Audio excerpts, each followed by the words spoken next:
علم کا معنی ہے جاننا، پہچاننا، واقف ہونا اور معرفت حاصل کرنا۔ جب تک انسان جو ہے وہ کسی چیز کے بارے میں حقیقت اور اس کا ادراک نہیں حاصل کرے گا، وہ اس کے بارے میں کیسے جان پائے گا؟ یہاں تک کہ نہ صرف دنیا میں زندگی گزارنے کے لیے بلکہ اپنی آخرت کو سنوارنے کے لیے بھی انسان کا علم حاصل کرنا بہت ضروری ہے۔ اور آپ اس علم کی حقیقت کا، علم کی اہمیت کا اندازہ اس بات سے بھی لگایا جا سکتا ہے کہ پہلی وحی جو ہے اس میں جبرائیل علیہ السلام نے جو پہلا حکم اللہ کی طرف سے دیا وہ کیا تھا کہ پڑھ، یعنی پڑھیے اللہ کے حکم سے۔ اس کے علاوہ اور بہت ساری آیات کے ذریعے جو ہے وہ اللہ تعالیٰ نے علم کی اہمیت جو ہے واضح کر دی۔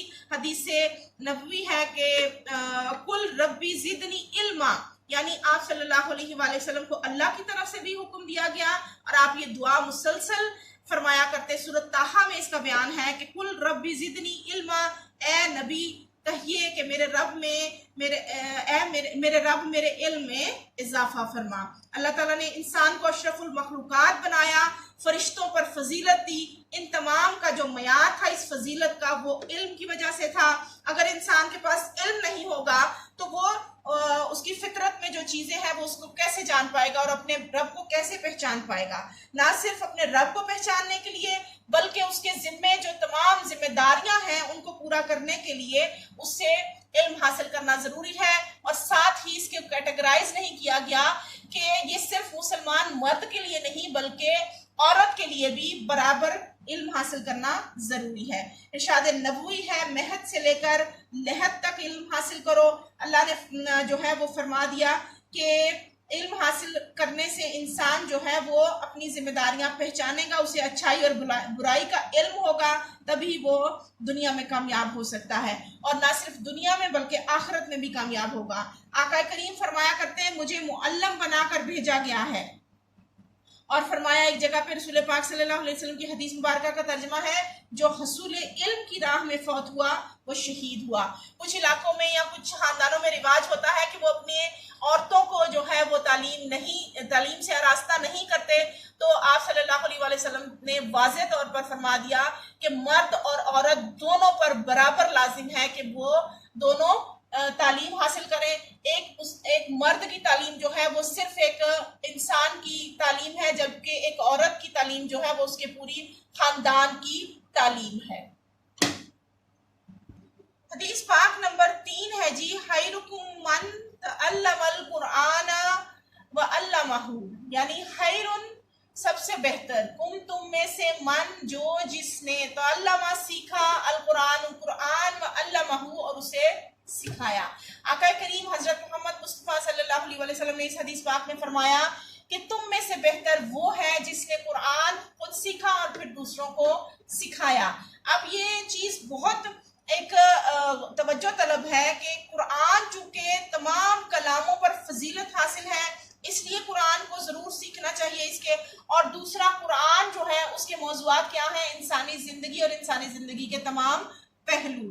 قرآن پاک کے ہم پر 4 واضح طور پر حقوق ہیں، وہ کیا کہ ہم پر لازم ہے کہ ہم اسے پڑھیں، دوسرا اس کو سمجھیں، اور تیسرا اس پر عمل کریں، اور چوتھا اس کے پیغام کو جب ہم نے خود سیکھ لیا ہے تو پھر وہی سے ہم دوسروں کو سکھائیں۔ ہماری انسانی زندگی کے تمام پہلوؤں، خواہ وہ دنیاوی ہوں یا اخروی، معاشی ہوں یا معاشرتی، سیاسی ہوں یا سائنسی، سب کے بارے میں قرآن پاک میں تا ابد رہنمائی موجود ہے۔ ہم آخرت میں بھی اس وقت تک کامیاب نہیں ہو سکتے جب تک ہم اپنی دنیاوی زندگی کو قرآنی تعلیمات کے سانچے میں نہیں ڈھال لیتے۔ اس لیے ضروری ہے کہ ہم قرآن کو پڑھیں، سمجھیں، عمل کریں، اور پھر اس کی آگے سے تعلیم دوسروں کو دیں، دوسروں کو پیغام پہنچائیں اور انہیں اس پر عمل کرنے کی ترغیب دیں۔ قرآن پاک کے ہر حرف کو پڑھنے کے بدلے 10 نیکیاں ملتی ہیں، اور رسول پاک صلی اللہ علیہ وسلم نے فرمایا کہ قرآن پاک قیامت کے دن اپنے پڑھنے والوں کی شفاعت کرے گا۔ حضور پاک صلی اللہ علیہ وسلم نے فرمایا کہ تم قرآن کو اپنی آوازوں سے آراستہ کرو اور اپنی اولاد کو 3 چیزیں سکھاؤ۔ کیا؟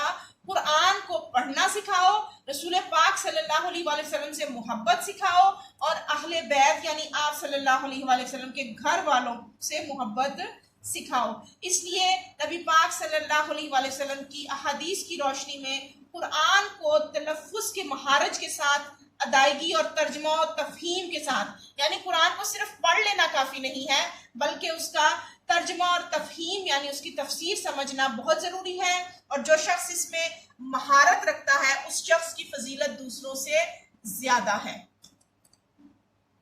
حدیث پاک نمبر 4 ہے اور اس کا عنوان ہے درود پاک پڑھنے کا اجر، یعنی درود پاک پڑھنے کی فضیلت بھی ہم اس کا لکھ سکتے ہیں۔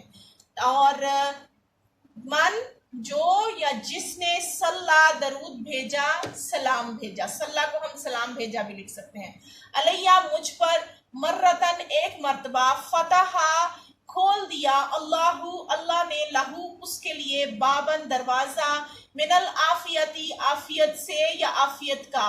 با محاورہ ترجمہ ہے جی، جس نے مجھ پر ایک مرتبہ درود بھیجا اللہ نے اس کے لیے عافیت کا ایک دروازہ کھول دیا۔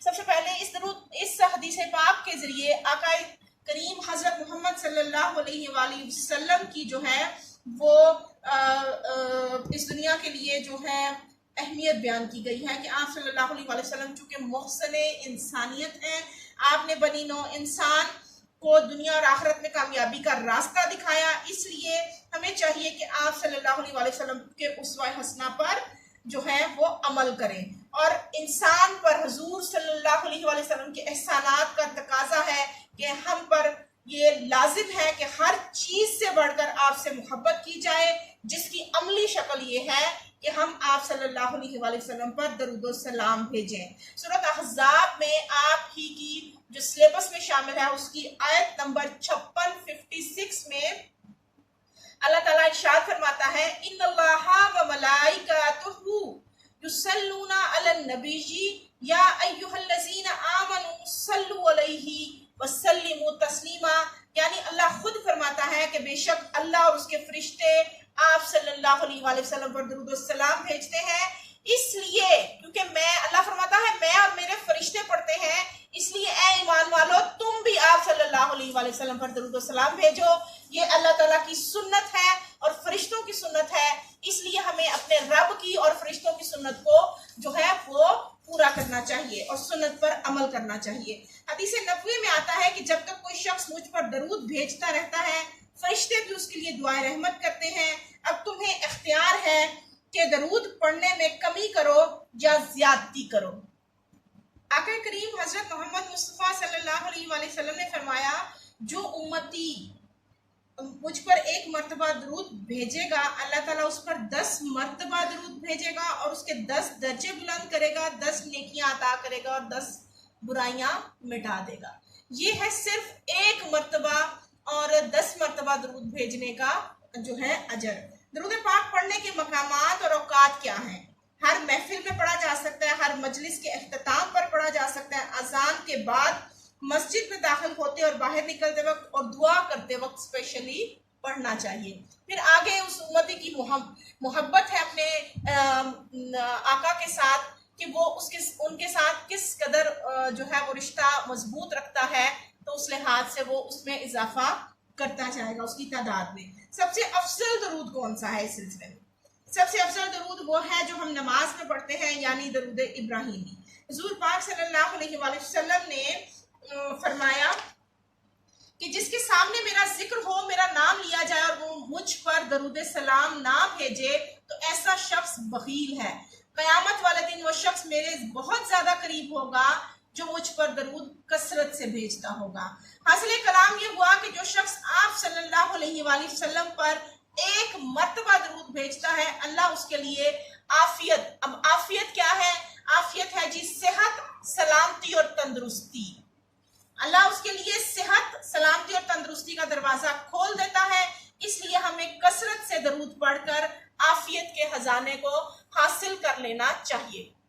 حدیث پاک نمبر 5، اس کا عنوان ہے جی اطاعت رسول صلی اللہ علیہ وآلہ وسلم اور ایمان کامل، یعنی کامل ایمان حاصل کرنے کی جو نشانی ہے وہ ہے اطاعت رسول۔ جو بندہ اطاعت رسول کرے گا اسے کامل ایمان نصیب ہوگا۔ لا نہیں،